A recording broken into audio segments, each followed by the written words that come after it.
Greetings everybody, 'tis I, 480 volts, and today we are going to be talking about a Game Boy title.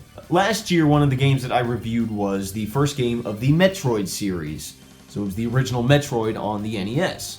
And despite the game being kind of rough and aged and dated, I really enjoyed it and I liked it, and I couldn't wait to find out what the rest of the series would be like. So we're going to take a look at the second game of the series, which was released on the Game Boy, Metroid II, The Return of Samus. Metroid II was developed by Nintendo Research and Development 1 and produced by Gunpei Yokoi, who also both worked on the first Metroid game for the NES. It was directed by Hiroshi Kayotake and Hiroyuki Kimura and designed by Makoto Kano, with Takahiro Harada serving as the main programmer. The game was released on the Nintendo Game Boy in North America in 1991 and in Japan in 1992. Ha! Suck on that, Japan. We got the game before you did. And in Europe in May 1992. You'll note that the footage I am showing does indeed have color thanks to my emulator, but being a Game Boy title, this game would have appeared black and white. There is no prologue of any sort telling you the story. The game basically starts you off by telling you to just go. Thankfully, the internet is in fact a thing, and we can figure out exactly what's supposed to be going on around here. The story takes place sometime after the events of the first Metroid game, which, as you may remember, ended by stating that the galaxy was in peace unless more Metroids invaded. Well, apparently, that happened. The Galactic Federation decides to send several teams to the Metroid home planet, SR-388, to ensure that the Metroids are extinct, concerned that if even just one Metroid exists, there is a chance that the space pirates could expose it to beta rays, turning it into a biological weapon. However, each of the teams sent by the Federation failed to return, presumably having been wiped out by some unknown force.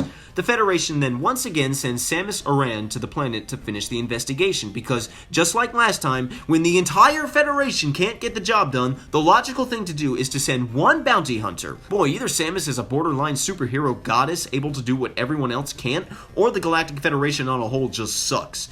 I'm thinking a little bit of both at this point. Anyway, you, the player, take control of Samus on planet SR-388, where 39 Metroids are apparently alive and frolicking around.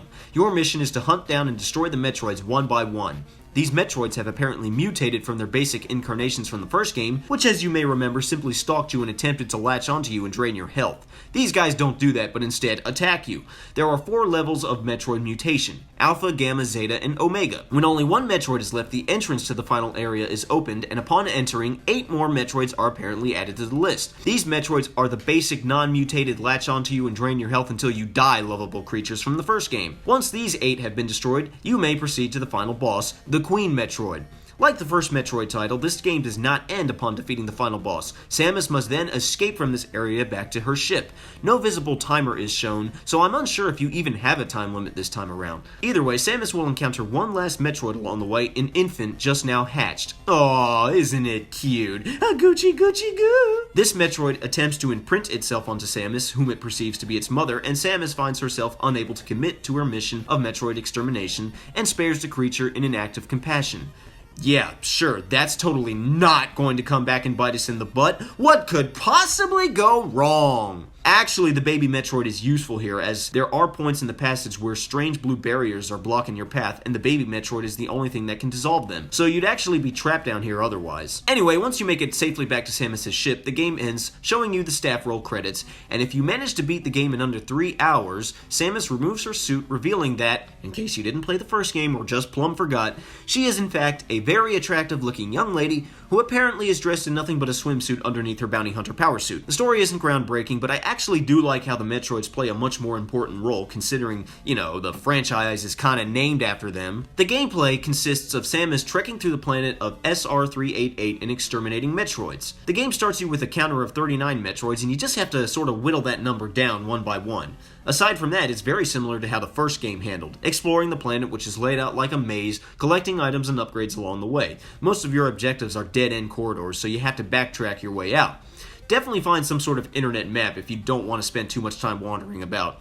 Some areas are only accessible by the different upgrades you collect, while others are simply blocked off until you've killed enough Metroids. Samus sports the same type of control aesthetic she did in her last game, with her straight jump and her curl jump, as well as her ability to shoot upwards and in front of her. Thankfully, now her laser beam already goes across the entire screen. She also has her trusty missiles, which can open special doors, kill Metroids, and damage the final boss. Samus now has a crouch feature, allowing her to shoot her weapon just a little lower than normal. You can also shoot downwards by jumping and pressing the down button while in mid-jump and shooting. As for controls and physics, she feels about the same as the first game, maybe a little easier to control. She still has a lot of momentum behind her curl jump, so watch out for that. Like the first game, much of this one consists of collecting items and upgrades.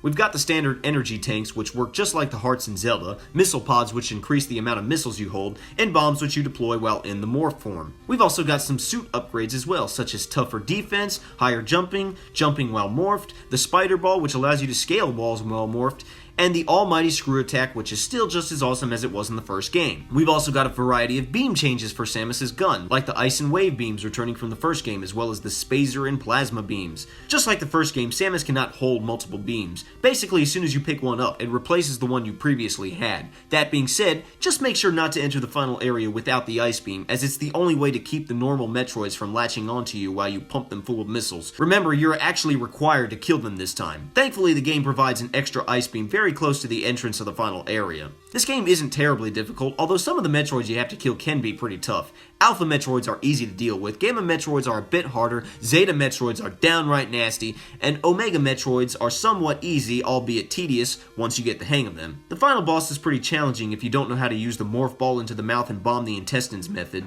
The biggest hurdle is figuring out where you're supposed to go, which, like I say, use the internet for that. The graphics in this game are downright boring, and I know I shouldn't expect too much out of a Game Boy title, but if you have no coloration, then you should find some other way to make different things stand out.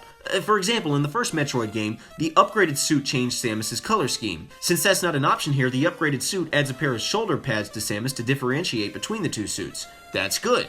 But the areas all look the same, and since everything is black and white, you think the developers would at least make the backgrounds have some unique symbols or design, but nope, every area looks virtually the same. The music was composed by Ryoji Yoshitomi.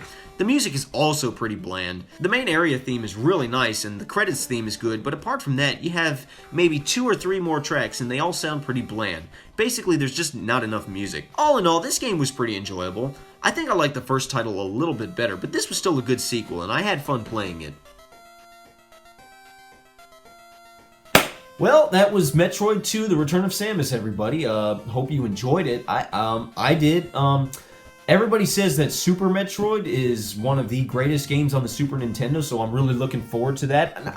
And to me, I don't think it's going to be, like, to say that it's one of the greatest games on the Super Nintendo, to me that's a bold statement, because you're competing with games like Final Fantasy VI, you're competing with games like Mega Man X, you're competing with Chrono Trigger. You've got to be really good like, if you're gonna call it the best game on the Super Nintendo, like, you know, then I'm going to expect some really good from this. That being said, I don't think it's going to be my favorite game on the Super Nintendo, but I am really looking forward to doing the game. It's got to be really good, so look forward to that. But it'll be a little while before I get to that. I've got some more games to talk about, starting on the Super Nintendo, so that'll be awesome.